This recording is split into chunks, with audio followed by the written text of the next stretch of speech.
तो उनकी जो फर्स्ट जनरेशन मिलेगी उसमें दोनों के कॉम्बिनेशन कैरेक्टर दिखने चाहिए नेचुरली, जिसके लिए हमने ब्लैक और व्हाइट कलर के पेरेंट्स कंसीडर किए थे एग्जांपल में। तो ग्रे आना चाहिए, तो वैसा नहीं है। Out of 2 character only 1 character is observed in F1 progeny, we call that character as dominant character.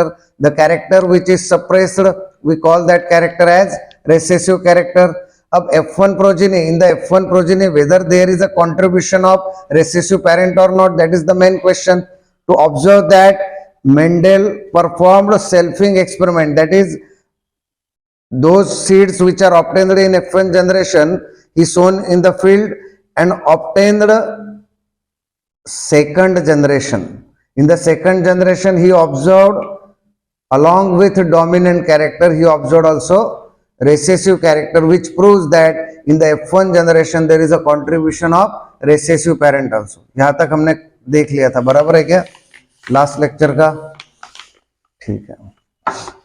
अब कुछ इंपॉर्टेंट पॉइंट्स हम और एक बार डिस्कस करेंगे लास्ट लेक्चर के। Describe the procedure of Mendel's experiment on Pisum sativum. Procedure क्या थी जो हमने ऑलरेडी स्टडी कर ली है। सबसे पहले ही ऑब्टेन्ड प्योर लाइंस, फिर प्योर लाइंस में से सिलेक्शन करना, उनका क्रॉसिंग करना आर्टिफिशियल क्रॉस के बाद F1 जनरेशन मिलाना। What you are doing, close everything and just focus here, तो क्लोज करो। F1 जनरेशन मिलाना, F1 जनरेशन के बाद F1 जनरेशन में जो प्लांट्स है, जो सीड्स है, उनकी मदद से F2 जनरेशन मिलाना, और F1 जनरेशन में जो है उनका या तो सेल्फ पॉलिनेशन होगा या तो हम सेल्फिंग करवाएंगे, क्रॉसिंग करवाएंगे। उन्हीं यानी जो F1 जनरेशन में सीड्स है उन्हीं में क्रॉसिंग, और उस सेल्फिंग से हमें क्या मिलेगा, F2 जनरेशन मिलेगा। F2 जनरेशन में जो प्रोजीनीज ऑब्जर्व होंगे फिर हम कंक्लूजन निकालेंगे। इस तरह से मेंडल का है एक्सपेरिमेंट गार्डन पी प्लांट पे हुआ था। तो हम यहाँ पे पॉइंट क्या देखते हैं कि सबसे पहले स्टेप क्या है, सिलेक्शन ऑफ पेरेंट्स। पेरेंट्स को सिलेक्ट कैसे करते हैं, 4 से 5 या 5 से 6 जनरेशन तक सेल्फ पॉलिनेशन करवाएंगे, बराबर है कि नहीं। और हमें जो पेरेंट मिलेंगे वो they will pure for their traits. Traits यानी क्या कि अगर हमारे पास कोई कैरेक्टर है, जैसे स्किन कलर, अब हम सब लोगों के स्किन कलर सेम नहीं होते, काफी वेरिएशंस है, वो हर वेरिएशन एक ट्रेट है। बात समझ में आई क्या? जैसे हाइट, कोई बहुत हाइटेड है, कोई बुटका है, डॉर्फ है, कोई इंटरमीडिएट है, तो ये सारे क्या है, ट्रेट्स है। फॉर विच कैरेक्टर, हाइट, बराबर है। हेयर कलर्स, हेयर कलर एक कैरेक्टर है, बराबर है कि नहीं। और हेयर कलर के कैरेक्टर को डिसाइड करने वाला कोई जीन होगा।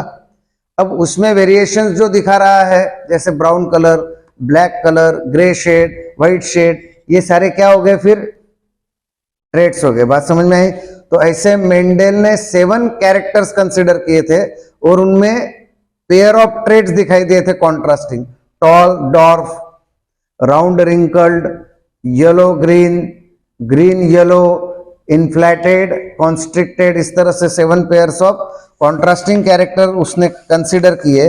और उनमें से उसने प्योर लाइंस मिला के उन प्योर लाइंस में से एक पेरेंट मेल सिलेक्ट किया, एक पेरेंट फीमेल सिलेक्ट किया, बराबर है क्या? अरे बात समझ में आई क्या? और इमैस्कुलेशन किया। ये सारी प्रोसीजर स्टेप 1 में हो गई। अब स्टेप 2 पे क्या करने वाला है? In the similar way when we use round and wrinkled in the F1 generation we get only round. If we consider flower position for axial and terminal in the F1 generation, we get only flower with axial conditions. आपको समझ रहा है क्या चल रहा है? What we are discussing, whenever pure plants are taken, how can we get pure plants? By taking self pollination for 5 to 6 generation, then we will get the parent which are having homozygous condition. We call them as pure lines. Out of these we select one parent as a male parent, another parent as a female parent, and emasculation is done. Male parents के pollen grain female parent पे dusting करेंगे। जब 2 parent homozygous parent cross करेंगे तो उनकी जो first generation मिलेगी उसमें दोनों के कॉम्बिनेशन कैरेक्टर दिखने चाहिए नेचुरली, जिसके लिए हमने ब्लैक और व्हाइट कलर के पेरेंट्स कंसीडर किए थे एग्जांपल में। तो ग्रे आना चाहिए, तो वैसा नहीं है। Out of 2 character only 1 character is observed in F1 progeny, we call that character as dominant character. The character which is suppressed we call that character as recessive character. अब F1 progeny, in the F1 progeny whether there is a contribution of recessive parent or not, that is the main question. To observe that, Mendel performed selfing experiment, that is those seeds which are obtained in F1 generation he sown in the field and obtained second generation. In the second generation he observed along with dominant character he observed also recessive character, which proves that in the F1 generation there is a contribution of recessive parent also. यहां तक हमने देख लिया था, बराबर है क्या last lecture का? ठीक है। अब कुछ इंपॉर्टेंट पॉइंट्स हम और एक बार डिस्कस करेंगे लास्ट लेक्चर के। Describe the procedure of Mendel's experiment on Pisum sativum. Procedure क्या थी जो हमने ऑलरेडी स्टडी कर ली है। सबसे पहले ही ऑब्टेन्ड प्योर लाइंस, फिर प्योर लाइंस में से सिलेक्शन करना, उनका क्रॉसिंग करना आर्टिफिशियल क्रॉस के बाद F1 जनरेशन मिलाना। What you are doing, close everything and just focus here, close करो। F1 जनरेशन मिलाना, F1 जनरेशन के बाद F1 जनरेशन में जो प्लांट्स है, जो सीड्स है, उनकी मदद से F2 जनरेशन मिलाना, और F1 जनरेशन में जो है उनका या तो सेल्फ पॉलिनेशन होगा या तो हम सेल्फिंग करवाएंगे, क्रॉसिंग करवाएंगे। उन्हीं यानी जो F1 जनरेशन में सीड्स है उन्हीं में क्रॉसिंग, और उस सेल्फिंग से हमें क्या मिलेगा, F2 जनरेशन मिलेगा। F2 जनरेशन में जो प्रोजेनीज ऑब्जर्व होंगे फिर हम कंक्लूजन निकालेंगे। इस तरह से मेंडल का है एक्सपेरिमेंट गार्डन पी प्लांट पे हुआ था। तो हम यहाँ पे पॉइंट क्या देखते हैं कि सबसे पहले स्टेप क्या है, सिलेक्शन ऑफ पेरेंट्स। पेरेंट्स को सिलेक्ट कैसे करते हैं, 4 से 5 या 5 से 6 जनरेशन तक सेल्फ पॉलिनेशन करवाएंगे, बराबर है कि नहीं। और हमें जो पेरेंट मिलेंगे वो they will pure for their traits. Traits यानी क्या कि अगर हमारे पास कोई कैरेक्टर है, जैसे स्किन कलर, अब हम सब लोगों के स्किन कलर सेम नहीं होते, काफी वेरिएशंस है, वो हर वेरिएशन एक ट्रेट है। बात समझ में आई क्या? जैसे हाइट, कोई बहुत हाइटेड है, कोई बुटका है, डॉर्फ है, कोई इंटरमीडिएट है, तो ये सारे क्या है, ट्रेट्स है। फॉर विच कैरेक्टर, हाइट, बराबर है। हेयर कलर्स, हेयर कलर एक कैरेक्टर है, बराबर है कि नहीं। और हेयर कलर के कैरेक्टर को डिसाइड करने वाला कोई जीन होगा।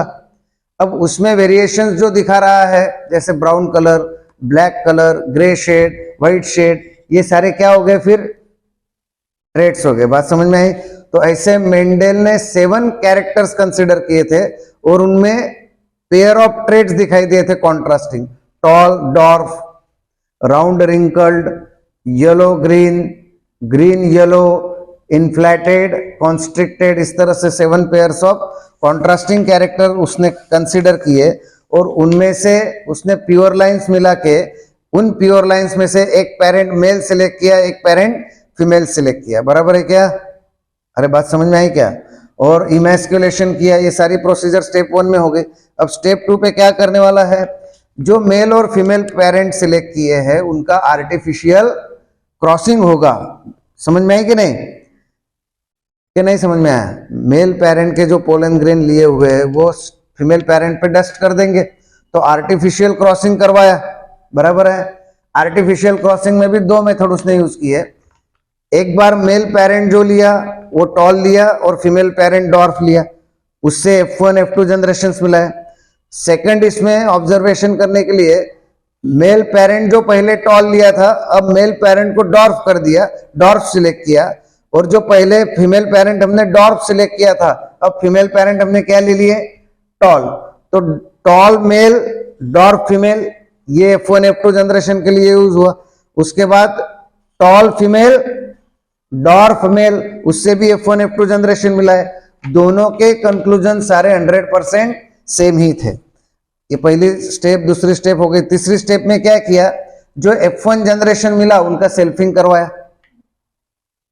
F1 जनरेशन में जो सीड मिले उनका क्या करवाया, सेल्फिंग। और फिर हमें F2 जनरेशन मिला और F2 जनरेशन से हमने क्या निकाल लिए, कंक्लूजन्स निकाल लिए कि एग्जैक्टली हाउ प्रोजीनीज आर प्रोड्यूस्ड, उनमें क्या कैरेक्टर्स आ रहे हैं, ऐसा मेंडल ने उस पर से कंक्लूजन निकाला और उसने उसके लॉ ऑफ इनहेरिटेंस दिए।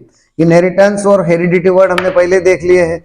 Inheritance is the transfer of similar characters from parents to their offspring.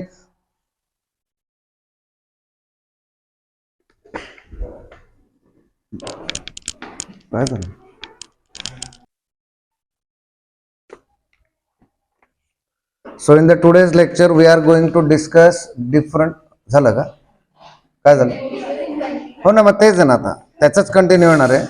It's okay, ठीक आहे, तेवढं कट करून दिलं मी, करूंगा. So in the today's lecture we are going to discuss important terminology related with this chapter. उसमें सबसे पहले important क्या है, कैरेक्टर. कैरेक्टर क्या है, character is the feature of an organism. Character is the feature of an organism. यहां पे हम कैरेक्टर क्या ले रहे हैं, ऑर्गेनिज्म का कोई भी एक फीचर. फॉर एग्जांपल, जैसे हमने अगर पी प्लांट लेंगे तो उसमें हाइट ले लिया है, हम में भी हाइट होगा, हम में स्किन कलर भी हम कंसिडर करेंगे, एक कैरेक्टर है. हेयर कलर एक कैरेक्टर है, बराबर है क्या. इस तरह से कैरेक्टर क्या है, फीचर ऑफ एन ऑर्गेनिज्म. यहां तक कोई पॉइंट परेशानी में है क्या, कि नहीं है. अब ट्रेट, ट्रेट क्या है, ट्रेट जो है, these are the variations in the character. Traits are the variations in the character. एकदम इंपॉर्टेंट पॉइंट है ट्रेट्स. जैसे हमने क्या देखा, हाइट में tall and dwarf, tall and dwarf. तो ये टॉल एंड डॉर्फ एक्चुअली कौन सा कैरेक्टर दिखा रहे हैं, हाइट. तो हम इनको क्या बोलेंगे, ट्रेट्स. बात समझ में आई क्या, अरे समझ रहे क्या. यानी ट्रेट एग्जैक्टली हम क्या बोल सकते हैं ट्रेट को, ट्रेट यानी जो भी हमें डिटेक्टेबल कैरेक्टर दिखाई दे रहा है. जैसे कोई टॉल है, समझ रहे ना, तो टॉल ये क्या हो गया, डिटेक्टेबल कैरेक्टर, डिटेक्टेबल हाइट. अगर कोई डॉर्फ दिखाई दे रहा है तो वो भी क्या है, एक डिटेक्टेबल कैरेक्टर है. So trait is a inherited detectable character, जो इनहेरिट हुआ है पेरेंट्स. यहां तक क्लियर हो गया क्या. हाँ. अब दूसरा फैक्टर. अब ये नया वर्ड यहां पे ध्यान देना है, फैक्टर. अब मेंडल ने क्या कहा, उसने जो F1 जनरेशन, F2 जनरेशन लिए, F1 जनरेशन में उसे हाइब्रिड मिला, कैपिटल टी स्मॉल टी, बराबर है कि नहीं.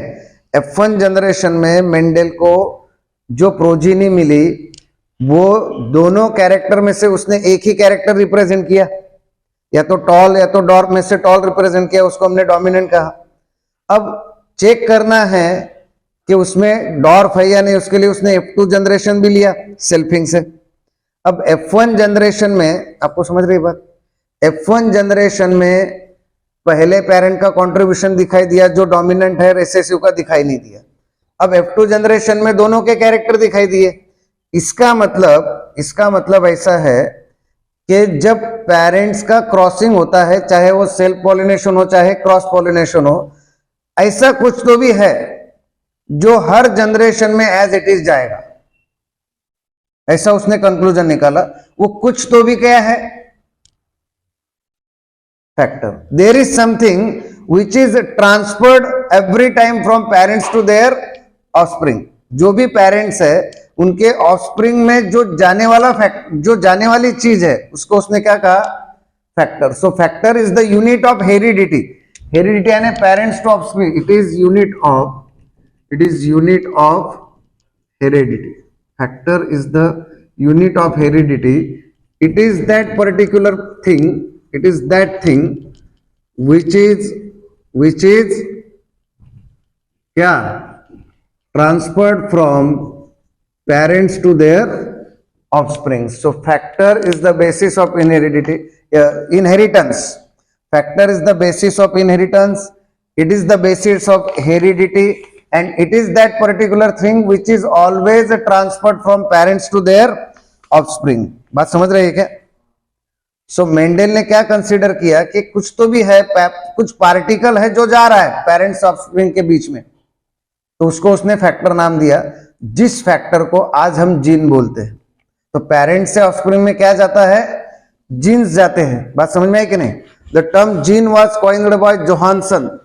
Nowadays we call factor as genes. इसी को हम आज जीन्स बोलते हैं. जीन्स क्या है? एक सेगमेंट ऑफ डीएनए है. It is A segment of DNA जो आज हमें पता है, पर इस फैक्टर को जीन्स नाम किसने दिया? जोहानसन. ध्यान रखना है, Johannsen. So factor are now termed as genes. Genes are the segment of DNA which are transferred from parents to their progenies और पेरेंट्स टू देयर ऑफस्प्रिंग. यहां तक क्लियर हो गया क्या? So factor is the unit of heredity. Genes are the unit of heredity. They are responsible for inheritance of characters from parents to their offspring. अब अगला एक important point है alleles और allelomorphs. Alleles और allelomorphs क्या आपको दिखाई दे रहा है बराबर? Alleles और allelomorphs.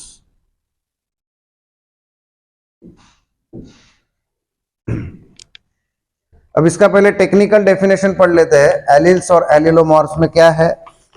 To alternative form of a gene. Two alternative form of a gene is called as allele. अब देखो मैंने क्या कहा, कैरेक्टर हमने देख लिया. हमने कैरेक्टर देखा, it is a feature of an organism. Height of the organism, skin colour, eye colour, hair colour, बराबर है कि नहीं? ये सारे कैरेक्टर्स हो गए. अब अगर हम हाइट कंसीडर कर रहे हैं तो हाइट में टॉल और डॉर्फ है, तो टॉल को रिप्रेजेंट करने वाला भी एक जीन है, डॉर्फ को रिप्रेजेंट करने वाला भी एक जीन है. अब टॉल और डॉर्फ रिप्रेजेंट करने वाले जीन तो एक ही कैरेक्टर दिखा रहे हैं ना, हाइट. बराबर है क्या? जैसे हमने ले लिया, इधर ध्यान दो अच्छी तरह से, हाइट है, हाइट एक कैरेक्टर है. हाइट को रिप्रेजेंट करने वाला एक जीन है कि नहीं? एक जीन है ने क्या, मेंडल ने क्या कहा उसे? फैक्टर. हाइट को रिप्रेजेंट करने वाला एक जीन है. अब जैसे ये टॉल ऑर्गेनिज्म है, तो टॉल को रिप्रेजेंट करने वाला एक जीन है. एक डॉर्फ है, डॉर्फ को रिप्रेजेंट करने वाला भी एक जीन है. ये दोनों जीन्स G1 एंड G2 क्या रिप्रेजेंट कर रहे हैं? हाइट. बराबर है कि नहीं? तो ये जो दोनों ट्रेट्स रिप्रेजेंट हो रहे हैं, ये एक ही कैरेक्टर को रिप्रेजेंट करने वाले alternative form of a gene. इनको हम एलील्स बोलेंगे. What are alleles? Alleles are the alternative form of a gene representing same characters. Clear हुआ कंसेप्ट? जैसे हाइट हमने ले ली, टॉल और डॉर्फ, दोनों जीन्स तो हाइट ही रिप्रेजेंट कर रहे हैं ना, दोनों जीन्स हाइट रिप्रेजेंट कर रहे हैं, पर एक जो जीन है वो उसका टॉलनेस डिफाइन कर रहा है, दूसरा जीन उसका डॉर्फनेस डिफाइन कर रहा है. तो एक ही कैरेक्टर को रिप्रेजेंट करने वाले alternative form of a gene जो है, उसी को हम एलील्स या एलिलोमॉर्फ कहते हैं. हम यहाँ पे particularly Mendel's law of inheritance में डोमिनेंट कैरेक्टर रिप्रेजेंट करने के लिए इसका जो जीन है वो कैपिटल टी से रिप्रेजेंट करेंगे, और रिसेसिव कैरेक्टर को किससे रिप्रेजेंट करेंगे? स्मॉल टी से. बात समझ में आई क्या? इसका जो जीन या एलील है, एलील, वो किससे रिप्रेजेंट करेंगे? कैपिटल टी से. कैपिटल का मतलब यहाँ पे डोमिनेंट लेंगे और स्मॉल का मतलब यहाँ पे रिसेसिव लेंगे. तो कैपिटल टी ये भी हाइट दिखा रहा है, स्मॉल टी ये भी जीन हाइट दिखा रहा है, पर दोनों सेम ट्रेट दिखा रहे हैं क्या? ट्रेट अलग अलग है, एक टॉलनेस के लिए, एक डॉर्फनेस के लिए. तो ये alternative form of a character हो गया, और वही अल्टरनेटिव फॉर्म ऑफ जीन भी है. तो alternative form of gene is called as allele. जैसे सीड कलर है, सीड कलर येलो और राउंड, येलो और ग्रीन है, बराबर है क्या? सीड कलर डोमिनेंट येलो है, तो येलो के लिए हम कैपिटल वाई यूज कर लेते हैं जीन्स रिप्रेजेंट करने के लिए। तो yellow colour capital Y genes से रिप्रेजेंट करेंगे, और उसका जो रेसेसिव फॉर्म है ग्रीन कलर वो स्मॉल वाई से रिप्रेजेंट करेंगे। तो यहां पे कैपिटल वाई क्या है? It is a gene for representing colour. Small Y it is a gene for representing colour. तो सीड कलर एक कैरेक्टर है, पर कैपिटल वाई उस कलर का कौन सा ट्रेट दिखा रहा है? डोमिनेंट। और स्मॉल वाई उसी कलर कैरेक्टर का रेसेसिव ट्रेट दिखा रहा है कि नहीं? तो दोनों gene alternative form of a same character है कि नहीं? So what are alleles? These are the alternative form of a gene. शायद कंफ्यूजिंग हो रहा है क्या? नहीं, मैं एक बार फिर से अच्छी तरह से समझाता हूं, ध्यान दो। We are discussing alleles. ये कंसेप्ट समझना बहुत बहुत जरूरी है। हमने ऑर्गेनिज्म का फीचर जो है हमने कहा कि फीचर ऑफ ऑर्गेनिज्म यानी कैरेक्टर। हर कैरेक्टर को डिफाइन करने वाला एक जीन होता है, जिसको मेंडल ने कहा था फैक्टर। हर कैरेक्टर को डिफाइन करने वाला एक जीन है। हर कैरेक्टर को डिफाइन करने वाला जीन है जिसे हम फैक्टर कहेंगे। अब कैरेक्टर में वेरिएशंस जो है उसको हमने ट्रेट कहा, बराबर है कि नहीं? तो अलग अलग ट्रेट को रिप्रेजेंट करने वाला, समझ अच्छी तरह से ध्यान दो, एक ही कैरेक्टर के अलग अलग जो वेरिएशंस है उनको, उनके लिए भी तो जीन्स है ना, और उन जीन्स में भी वेरिएशंस होगा। पर ये सारे के सारे जीन कौन सा कैरेक्टर दिखा रहे हैं? एक ही कैरेक्टर दिखा रहे हैं, मान लेते हैं। तो ये जो मेन जीन है इस कैरेक्टर को रिप्रेजेंट करने वाला, इसी जीन के अलग अलग फॉर्म है क्या नहीं? फिर ये तो ये जो अलग अलग फॉर्म है इन्हीं को हम एलील्स कहते हैं। तो एलील्स इटसेल्फ आर जीन और फैक्टर, पर हम इसको मोर एप्रोप्रिएट क्या बताएंगे? Alternative form of a gene. यानी जैसे कोई जीन हाइट एक कैरेक्टर दिखा रहा है, ध्यान दो, हाइट का एक कैरेक्टर वाला जीन ले लेते हैं, तो इसको अल्टरनेटिव फॉर्म यानी इसका डोमिनेंट फॉर्म हम कैपिटल टी से रिप्रेजेंट करेंगे, इसका रेसेसिव फॉर्म हम स्मॉल टी से रिप्रेजेंट करेंगे। बात समझ रहे हैं क्या? तो ये स्मॉल टी और कैपिटल टी एक ही कैरेक्टर को रिप्रेजेंट करने वाले जीन के दो अल्टरनेटिव फॉर्म है। जैसे colour yellow, yellow green, seed shape round, dominant को रिप्रेजेंट करने वाला जीन कैपिटल आर, रेसेसिव को रिप्रेजेंट करने वाला small R. Pod shape inflated, इसका जीन हम कैपिटल आई लेंगे। कॉन्स्ट्रिक्टेड के लिए जीन रिप्रेजेंट करेंगे आई। ये कैपिटल आई या स्मॉल आई क्या है? ये alternative form of a gene या फैक्टर है। ये दोनों को हम क्या वर्ड यूज कर रहे हैं? एलील्स और एलेलोमॉर्फ्स। सो कैपिटल आई और स्मॉल आई ये एक दूसरे के एलेलोमॉर्फ्स है, alternative form of a gene representing same character. जैसे कैपिटल आर स्मॉल आर है, alternative form of a gene है, वो एक ही कैरेक्टर दिखा रहे हैं क्या? Seed shape. Capital T small T alternative form of a gene है, एक ही कैरेक्टर दिखा रहे हैं, हाइट। कंसेप्ट समझ रहे हैं क्या? So what are alleles? Alleles are the alternative form of a gene. Gene क्या है? सेगमेंट ऑफ डीएनए है। यही पेरेंट से ऑफस्प्रिंग के बीच में जाते हैं। They are the units of heredity. बात समझ में आई क्या? तो एलील्स क्लियर हो गया। डोमिनेंट क्या है? The character which is expressed in F1 generation is dominant. Recessive यानी जो सप्रेस हो गया F1 जनरेशन में वो रेसेसिव हो गया। क्लियर हो गया क्या? अब फिनोटाइप और जीनोटाइप, ये दो वर्ड। फिनोटाइप यानी क्या? हमें दो हाथ है, दो कान है, ये हमारा फिनोटाइप है, और उसके लिए अंदर जेनेटिक डिफिनेशन होगी ना, बराबर है कि नहीं? तो फिनोटाइप यानी क्या? External appearance of an individual. किसी का भी एक्सटर्नल अपीयरेंस जो है उसे हम फेनोटाइप कहेंगे। और जीनोटाइप क्या है? उस एक्सटर्नल अपीयरेंस को एक्सप्रेस करने के लिए जो जेनेटिक डेफिनेशन लगेगी उसे हम क्या कहेंगे? जीनोटाइप। बात समझ में आई कि नहीं? जैसे अब यहां पे मेंडल्स ने क्या किया, जैसे प्योर लाइंस यानी प्योर पेरेंट्स लेंगे हम सेल्फ पॉलिनेशन के, प्योर लाइंस को और हम क्या बोलते हैं, होमोजाइगस। होमोजाइगस यानी क्या, तो पहले पेरेंट कोई ऑर्गेनिज्म दिखाना है, टॉल दिखाना है, तो टॉल पेरेंट को हम इस तरह से रिप्रेजेंट करेंगे। ये दोनों एलील्स सेम है, देखो अभी ये दोनों एलील्स है ना, एलील यानी क्या, alternative form of a gene.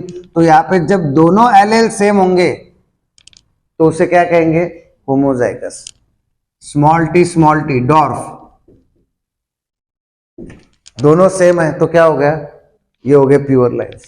पर इनका जो कॉम्बिनेशन बनेगा, अरे बात समझ रहे क्या, अब किसी भी इंडिविजुअल को हम ऐसा दिखाने वाले हैं, बात समझ रहे क्या, तो क्या हमें अंदर से समझेगा कैपिटल टी स्मॉल टी है क्या, जैसे ये टॉल प्लांट है, ये डॉर्फ प्लांट है, इनका बच्चा हमें टॉल मिला ना, तो अब ये दोनों टॉल को हम देखेंगे तो एक्चुअली हमें डिफरेंस कुछ भी दिखाई नहीं देगा बाहर से। जो दिख रहा है वो क्या है, फिनोटाइप। जो दिख रहा है वो क्या है, फिनोटाइप। टॉल है, डॉर्फ है, ये फिनोटाइप है, पर उसको अंदर इंटरनल उसकी डेफिनेशन क्या है, कैपिटल टी कैपिटल एन, ये प्योर टॉल है। ये हाइब्रिड टॉल हुआ, दिस इज हाइब्रिड टॉल। तो ये जो है ना, इसे हम जीनोटाइप कहते हैं। जब प्योर टॉल का जीनोटाइप लिखना है तो होमोजाइगस दिखाना पड़ेगा, हाइब्रिड टॉल का जीनोटाइप दिखाना है तो कैपिटल टी और स्मॉल टी यानी हेटेरोजाइगस दिखाना पड़ेगा। प्योर डॉर्फ दिखाना है तो स्मॉल टी दोनों सेम लेने पड़ेंगे, एलील सेम होने चाहिए। यहाँ पे alternative form of a gene है, समझ रहे हैं कि नहीं, क्लियर हो रहा है क्या टॉपिक। हमने एक टर्मिनोलॉजी देखना है, मैं टेक्निकल रीडिंग करता हूं। The external appearance of an individual for any trait, किसी भी ट्रेट के लिए जो एक्सटर्नल अपीयरेंस होगा उसे हम फेनोटाइप कहेंगे, वो ऑब्जर्वेबल है। जीनोटाइप क्या है, it is the representation of genetic constitution of an individual, के अंदर उसकी डेफिनेशन क्या है, जेनेटिक कंस्टिट्यूशन। और हर ट्रेट के लिए हम जेनेटिक कंस्टिट्यूशन डिफाइन कर सकते हैं, जैसे कैपिटल आर आर यानी राउंड, स्मॉल आर आर यानी रिंकल्ड, कैपिटल टी यानी प्योर टॉल, कैपिटल आई यानी इन्फ्लेटेड, स्मॉल आई यानी कॉन्स्ट्रिक्टेड। तो हर किसी के लिए, हर फिनोटाइप के लिए हम उसका जीनोटाइप डिफाइन कर सकते हैं। क्लियर हुआ, जीनोटाइप हमें दिखाई नहीं देता, बात समझ में आई कि नहीं, फिनोटाइप हमें दिखाई देगा। जीनोम यानी क्या, तो entire genetic constitution of an organism, उसमें सारे कैरेक्टर आ गए। फिर पूरे बॉडी में जो जेनेटिक डेफिनेशन है उसकी, वो सारी जेनेटिक डेफिनेशन, जो कुछ हम जीन्स कंसिडर करेंगे उसे हम क्या नाम देंगे, जीनोम नाम देंगे। बात समझ गए क्या। अब होमोजाइगस में क्या है, मैंने पहले ही कहा कि दोनों एलील्स कैसे होने चाहिए, सेम होने चाहिए। तो an individual with similar alleles for a particular trait, an individual with similar alleles for a particular trait is called as homozygous. और हेटेरोजाइगस यानी क्या, an individual with dissimilar alleles are called as heterozygous. Pure lines हमने define किया है। Pure lines यानी क्या, कि जो होमोजाइगस है वो प्योर लाइन है, वो ट्रू ब्रीडिंग है। ट्रू ब्रीडिंग यानी उसमें मिक्सिंग नहीं है। वो तो अगर होमोजाइगस टॉल बोला तो वो सिर्फ टॉल ही रिप्रेजेंट करेगा, उसमें डॉर्फ नहीं है। पर हेटेरोजाइगस टॉल में मिक्सिंग है, टॉल भी है और डॉर्फ भी है। बात समझ में आई क्या। हाइब्रिड किसको बोलेंगे, it is a heterozygous individual. Hybrid is heterozygous individual in which alternative form of a gene are present. Clear हो गया क्या। अब आगे है monohybrid, dihybrid.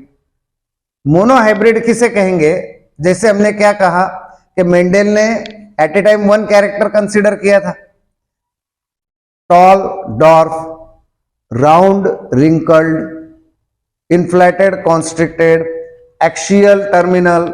Eight a time उसने एक ही कैरेक्टर उसने डिस्कस किया था। तो सपोज दैट टॉल और डॉर्फ डिस्कस किया, उसका F1 जनरेशन में आया, टॉल आया ना, कैपिटल टी स्मॉल टी। तो ये जो हाइब्रिड आया है F1 हाइब्रिड, ये जब हम ले रहे हैं तो हमने कितने कैरेक्टर कंसीडर किए? सिर्फ one. whenever we get F1 hybrid by considering only one pair of contrasting character, it is called as monohybrid. Monohybrid clear हो गया? मोनोहाइब्रिड, उसके क्रॉस को भी मोनोहाइब्रिड क्रॉस कहेंगे। पर सपोज दैट हम टॉल के साथ राउंड मिला ले, यानी अब हम एट ए टाइम, पहले हम रेड कलर देख रहे थे, अब रेड और वायलेट कलर हमें ढूंढना है, तो हमारा ध्यान दोनों तरफ जाएगा। उसी तरह से two pair of contrasting character हम ले लेते हैं, तो रेड और राउंड। तो जब two pair of contrasting character हम देखेंगे, क्लियर हो रहा है क्या? जब two pair of contrasting character हम देखेंगे तो उससे हमें जो F1 प्रोजेनी मिलेगी उसमें भी दोनों कैरेक्टर दिखने चाहिए। तो पहले इसमें एक कैरेक्टर था वो मोनोहाइब्रिड था, अब दूसरे इसमें दो कैरेक्टर है वो डाई हाइब्रिड है। क्लियर हो गया क्या? अगर हम तीन कैरेक्टर लेंगे तो ट्राई हाइब्रिड, इस तरह से। तो हमें generally monohybrid dihybrid से लेना देना है, बाकी हमें आगे जाना नहीं है ज्यादा। यहां तक क्लियर हो गया क्या? हम एक डाई हाइब्रिड कंसिडरेशन करते हैं एग्जांपल। देन सपोज दैट जो मेंडल्स ने एक्सपेरिमेंट किए उसने डाई हाइब्रिड ले लिए। डाई हाइब्रिड यानी क्या कि जैसे पेरेंट का सिलेक्शन किया, pure parents, pure parents, pure parents homozygous होने चाहिए। मैं पेरेंट्स ले लेता हूं, हाइट एक कैरेक्टर लेते हैं और दूसरा सीड शेप ले लेते हैं, टॉल राउंड। टॉल राउंड को रिप्रेजेंट करेंगे होमोजाइगस कंडीशन में, कैपिटल आर कैपिटल आर। ये पेरेंट हो गया। ये फिनोटाइप है और ये जीनोटाइप है। ये मेल पेरेंट ले लेते हैं। अब एक फीमेल पेरेंट डॉर्फ ले लेते हैं, डॉर्फ राउंड, डॉर्फ रिंकल्ड लेना पड़ेगा क्योंकि ये भी प्योर होने चाहिए। स्मॉल टी स्मॉल आर, ये हो गई फीमेल। ये हमने सिलेक्ट कर लिए pure parents bye considering two pairs of contrasting character. ठीक है, अब इनके गैमेट फॉर्मेशन होंगे। गैमेट में भी दोनों कैरेक्टर दिखाई देना चाहिए, तो capital T capital R, small T small R, इस तरह से इसके गैमेट बनेंगे। अब ये गैमेट का फ्यूजन होगा, यानी फर्टिलाइजेशन होगा और हमें सीड्स मिलेंगे और उससे हमें प्लांट्स मिलेंगे। उसमें भी हमें दोनों कैरेक्टर दिखाने पड़ेंगे, यानी एक हाइट का होगा एक सीड शेप का होगा। तो कैपिटल टी और स्मॉल टी को पास में लेना है। Same alleles representing same character एक दूसरे के पास आएंगे। हाइट का एलिल सीड शेप के एलिल से मैच नहीं होगा, हाइट का एलिल हाइट के पास ही जाएगा।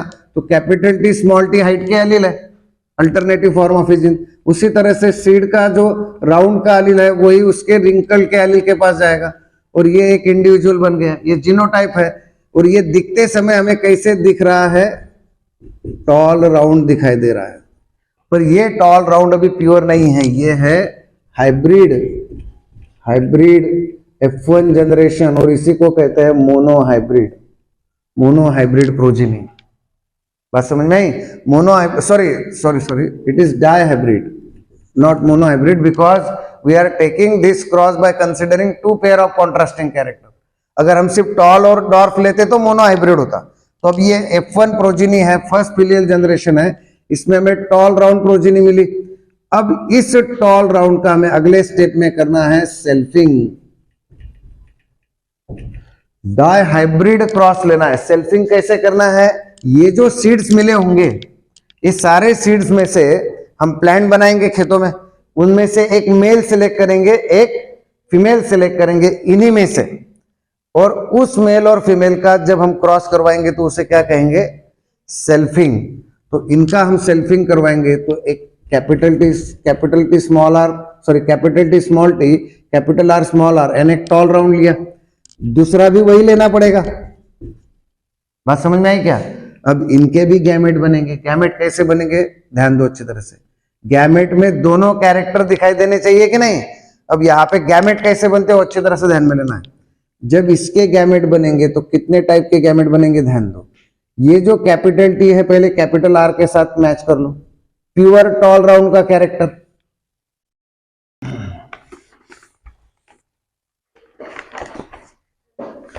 Good morning to all of you.